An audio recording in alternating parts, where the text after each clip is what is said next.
there, this is John from Heroes and Legends, and Battle for Zendikar Spoiler Season just keeps going. We have 13 more cards to take a look at today that have been spoiled over the last 24 hours or less.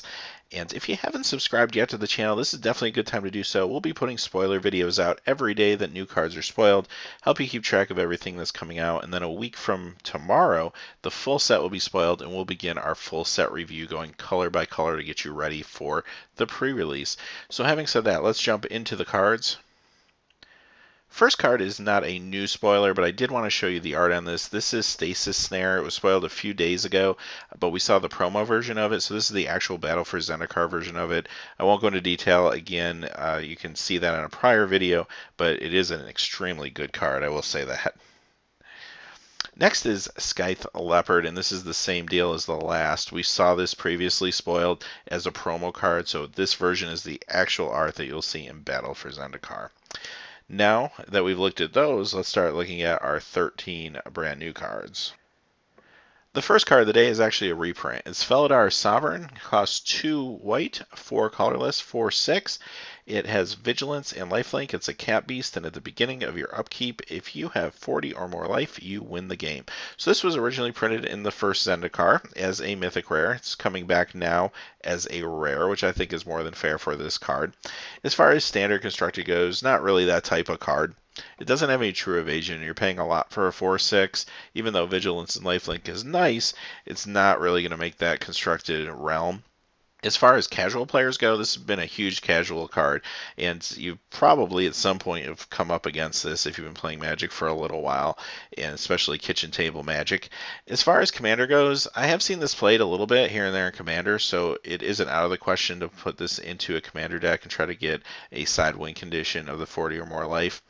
It's a very cool card. It's a very fun card. I'm glad it's been reprinted in the rare, not mythic rare slot.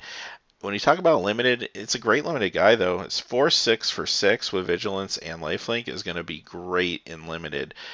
Great pick to have in your drafts. You're going to be happy when you open this in your sealed pool. You'll love playing this in limited, even if the side win condition doesn't really come into effect. Next is Green Warden of Marasa, and this is a mythic. It costs 2 green and 4 colorless. It's a 5/4 elemental, and when he enters the battlefield, you may return target card from your graveyard to your hand. When he dies, you may exile it. If you do, return target card from your graveyard to your hand. So paying 6 for a 5/4 doesn't really feel super mythic, but his ability is really strong. You basically get a chance to regrowth twice, once when he comes into play and once when he dies. And regrowth can be a very powerful effect, especially if you have some things in your graveyard that your opponent doesn't want you to have access to, perhaps removal. In that case, he becomes stronger even though he doesn't have evasion. So your opponent may take some hits from this or chump block in order to keep you from getting something out of your graveyard. This is a very interesting card. This could also slow down the game if your opponent doesn't want to attack into it and know that you're going to chump block with it if they have a big Eldrazi, because again, they might be trying to keep you from removal or something powerful that's in your graveyard. I get why it's mythic.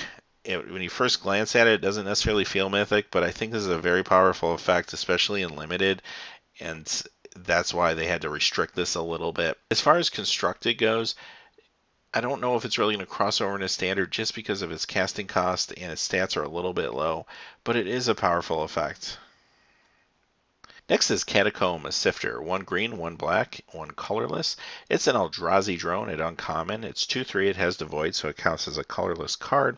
And whenever he comes into battlefield, you get an Eldrazi sign creature token into play, which is a 1/1 and can be sacrificed to add 1 mana to your mana pool. Whenever another creature you control dies, scry 1. I really like this guy in limited. You're going to go ahead and play this, and you get 3/4 power and toughness on the board. That's pretty nice. And you have the ability to ramp, and his side ability is amazing as well. Whenever a creature dies, or maybe you're sacrificing some of those drones to get mana, you get value through a scry. Really like this a lot. This is a great limited card. As far as constructed goes, paying 3 with 2 different colors makes it a little bit hard to make work with the right amount of variance in standard, so I don't really see that happening, but this is a really strong limited card. Herald of Kozilek. 1 red, 1 blue, 1 colorless. It's a 2/4. It's an Eldrazi Drone. This is another uncommon. Has Devoid, so it counts as a colorless card, and colorless spells you cast cost 1 less to cast. So here's your enabler to help you power out more of those Eldrazi's, and also help you with artifacts as well.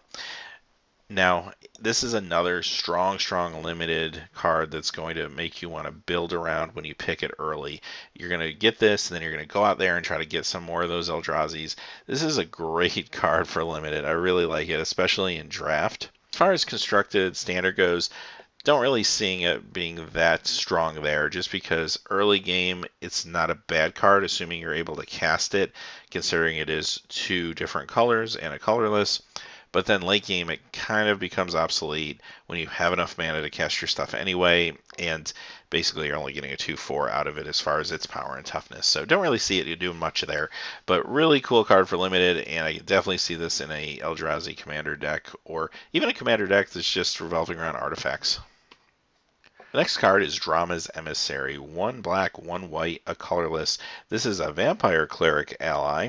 2/2, it's uncommon. It has flying. At the beginning of your upkeep, each opponent loses 1 life and you gain 1 life. So this is pretty interesting. As far as limited goes, I would play this in limited. Paying 3 for a 2/2 flyer is just fine. Hurts a little bit that it costs a black and a white, as well as a colorless to play, but it still feels like a Windrake to me, which is good enough in limited.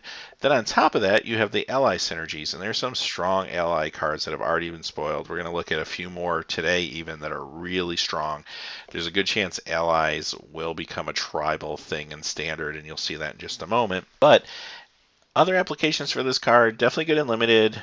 Don't know if I see this happening in constructed unless that ally deck is really looking for something like this. But as far as commander goes, this is interesting. It'd be a fine commander card. The only thing is this type of card that's going to make you a target because it's targeting all your opponents, and it's really not that strong to defend you unless you have something else that can kind of protect you. I don't know if you'd really want to play this in a commander game, so it's kind of an interesting card, but definitely a cool limited card. Next is Munda Ambush Leader, a white, a red, and 2 colorless. This is a legendary core ally, and it's a rare 3/4 haste. It has rally. Whenever he or another ally enters the battlefield under your control, you may look at the top 4 cards of your library.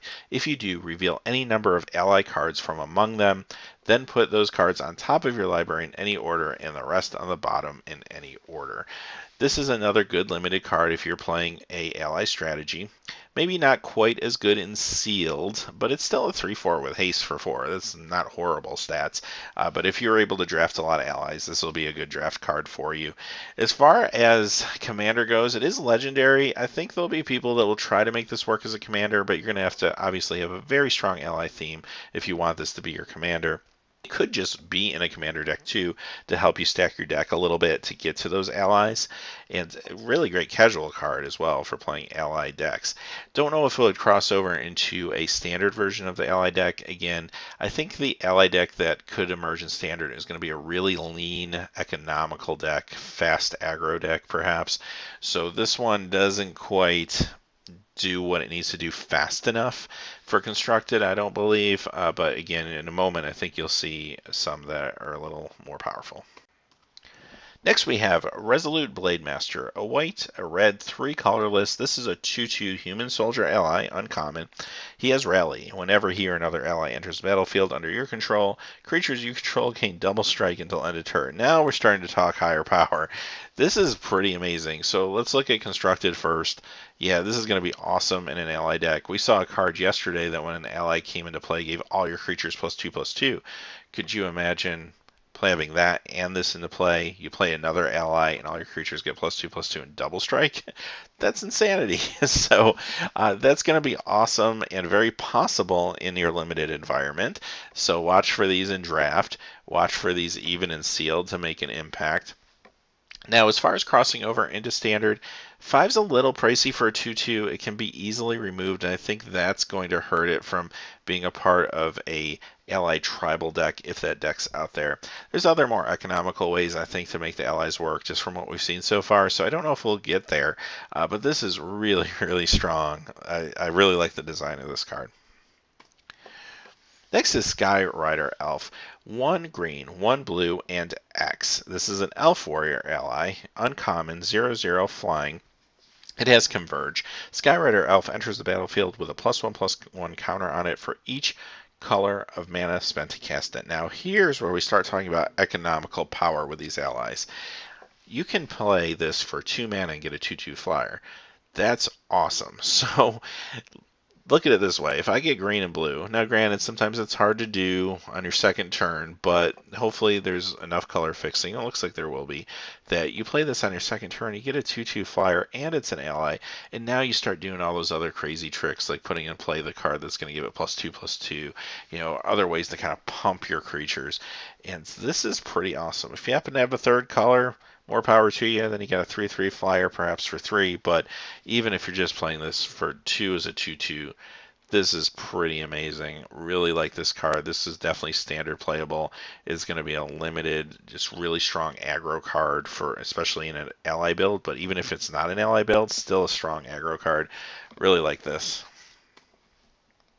Void Winnower. This is an interesting one. 9 casting cost. It's an Eldrazi. This is also a mythic. 11/9. Your opponent can't cast spells with even converted mana cost. 0 is even. Your opponents can't block with creatures with even converted mana cost. So it costs 9, which your first thought is, wow, this would be cool in some Eternal formats where you're playing 0 or 2 casting cost spells. But 9, that's not really going to be relevant. In Standard, same thing. You got too much variance. It's just too expensive. This is really a Commander card and a casual card more than anything. In Commander, though, it does affect all opponents. So again, it could backfire on you. You got to be careful about abilities like this. As far as limited goes, I think this is a fine limited guy. 11/9. Now, he doesn't have evasion. You're paying 9 for him. But it does make playing the game just a little more difficult for your opponent. Now, there's some variance to it, but your opponent may have to jump through hoops to deal with this, since they kind of shut down their ability to block with even-numbered creatures or play even-numbered spells. I would like this. I would totally play this in a limited deck. There's times where it might not be as good as other times, but I think it's going to be good enough most of the time. Next card was spoiled from a Japanese language card, and loosely translated, we think it's Hedra Network. Cost 4. It's an artifact. When Hedra Network enters the battlefield, exile all creatures with a power of 5 or greater as long as Hedra Network remains on the battlefield. So this is interesting to me. Now, it's a rare, so it's not going to show up all the time, but it only costs 4, and it basically hoses your Eldrazi strategies for your big Eldrazi's. So if you are playing the ally deck, it's a cheap way to just basically super journey into nowhere all your opponent's Eldrazi's. Now, it might relegate itself to a sideboard card, because obviously if you're playing against an ally strategy, this isn't going to be as good. But this is very powerful against the Eldrazi's, and it almost feels maybe a little too powerful. This alone is going to pretty much ensure that an Eldrazi deck isn't going to happen in Standard, even if it was possible, I think. So, interesting card here. Great Commander card. This can really affect the board in a huge way. Commander has giant creatures running around all over the place. It's a really interesting way to just exile a bunch of stuff. The only other thing I'd say about this card is maybe a little underwhelming in Standard, because it doesn't take care of Siege Rhino, doesn't take care of Tasigur, so probably won't get there unless it's needed as a sideboard card against some sort of new deck that comes up with large creatures. Really interesting Commander card, and definitely nice to have in the sideboard just to keep Eldrazi strategies under control. In limited, even if your opponent's playing one big Eldrazi, a forecasting cost removal spell for that Eldrazi is not a bad thing. Next we go to our newest man land, and it's Shambling Vent. This is, of course, a land, comes into play tapped. You can tap it to add white or black to your mana pool, and you can pay a white, a black, and a colorless to make it a 2/3 white and black elemental creature with lifelink until end of turn. It's still a land. So this is the second man land that we've seen spoiled now, and based on what Mark Rosewater said, that some of them will be in this set, some will be in Oath of the Gatekeeper. My assumption is we'll probably see 3 of these in the set, because it's the larger set. So this is the second probably of the 3. But if you remember these from World Wake, they all saw play in Standard at some point or another. I'm sure these manlands will also see play in Standard. These are great ways to not only fix color, but give you a creature with an ability on the fly, especially in the mid to late game when you can just use an extra creature. They're harder to remove than your average creature because sorcery speed that targets creatures or does direct damage can't really do a whole lot to it. Really like these cards. I like the art on this one too. I think it's really nice looking. Really cool to see manlands back and to have new ones in the enemy colors. Our last two cards are Expeditions. So they are, of course, reprints, and technically they're not part of the official Battle for Zendikar set. But let's look at the first one. It's Flooded Strand, so there's your fetch land. Interesting art. I do like the color scheme of the art. It kind of looks nice with the almost pastel-y color.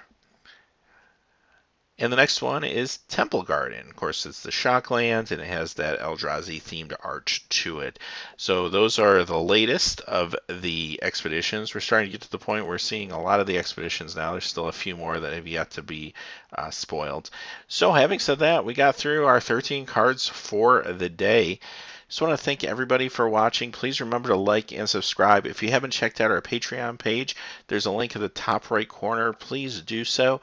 We have some patron exclusive giveaways, and truly these videos are made possible by our patrons, and even $1 helps us get these videos made, get better production quality, and get them out to you in a timely manner. So thanks and have a great day. Hey, thanks as always for watching. These videos are made possible by viewers just like you through Patreon. Please check out our Patreon page by clicking on the top right.